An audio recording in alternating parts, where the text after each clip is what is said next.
मैं हूं डॉक्टर हाफिज मोहम्मद ख्वाजा। आइए देखते हैं आज की ताज़ा खबर। श्री सुश्री इकरा चौधरी 2 मिनट में अपनी बात कह दें। माननीय धन्यवाद अध्यक्ष जी।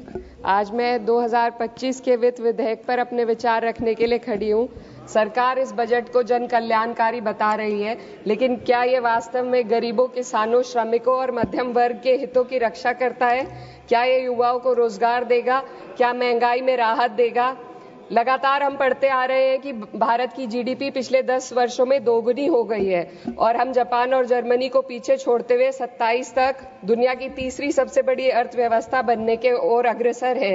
लेकिन यह उपलब्धि तब फीकी पड़ जाती है जब हम प्रति व्यक्ति जीडीपी के आंकड़ों को देखते हैं, जिसमें भारत विश्व स्तर पर 100 से अधिक देशों से पीछे है। 23-24 के लिए स्थिर कीमतों पर प्रति व्यक्ति जीडीपी केवल 1,24,600 रुपए है।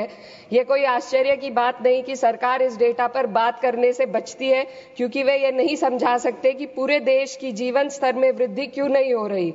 वे ये नहीं बता सकते कि देश में इतनी गहरी आय असमानता क्यों बनी हुई है और आम नागरिकों को आवश्यक सेवाओं तक पहुंचने में इतनी कठिनाइयां क्यों होती हैं।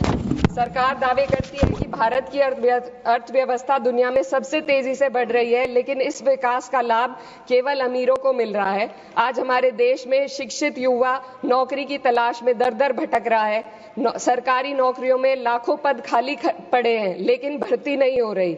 निजी क्षेत्र में भी नौकरियों की संख्या घटती जा रही है। उधर देश की शीर्ष 1% अमीरों के पास 40% से अधिक संपत्ति है, जबकि करोड़ों लोग 2 वक्त की रोटी के लिए संघर्ष कर रहे हैं। यह आर्थिक असमानता लगातार बढ़ रही है क्योंकि सरकार की नीतियां बड़े उद्योगपतियों को फायदा पहुंचाने के लिए बनाई जा रही है, जबकि गरीबों और मध्यम वर्ग को महंगाई और टैक्स के बोझ तले दाबा जा रहा है।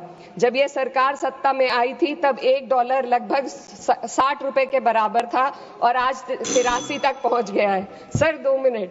रुपए की इस गिरावट का सीधा असर आम जनता पर पड़ता है। इस सरकार की मौजूदा वित्तीय नीतियां पूरी तरीके से अमीरों के पक्ष में झुकी हुई है। भारत एक समाजवादी देश है जहां सरकार का कर्तव्य है कि शिक्षा, स्वास्थ्य, यातायात जैसी बुनियादी सुविधाओं का लाभ अपने नागरिकों को पहुंचाए और उन्हें समान अवसर और सुरक्षा दे। भारत के सरकारी स्कूलों और अस्पताल की हालात लगातार बद से बदतर होते जा रहे हैं। सर बस किसानों पर अपनी बात रखना चाहती हूँ। हमारा देश तब तक सशक्त नहीं हो सकता जब तक हमारे किसानों को उनका हक नहीं मिलता। 2023-24 में भारत की 46% श्रमिक आबादी कृषि क्षेत्र में कार्यरत थी, फिर भी इस क्षेत्र को नजरअंदाज किया जा रहा है। सरकार किसानों की आय दुगनी करने का वादा करती है, लेकिन असलियत यह है कि खेती की लागत बढ़ रही है, जबकि किसानों की आमदनी स्थिर बनी हुई है। ट्रैक्टर और हार्वेस्टिंग मशीनों पर 12% जीएसटी में सर 1 मिनट सर, किसानों का मुद्दा है, बस 1 मिनट सर, खत्म कर लें। हार्वेस्टिंग मशीनों पर 12% जीएसटी से किसानों को परेशानी और बढ़ रही है।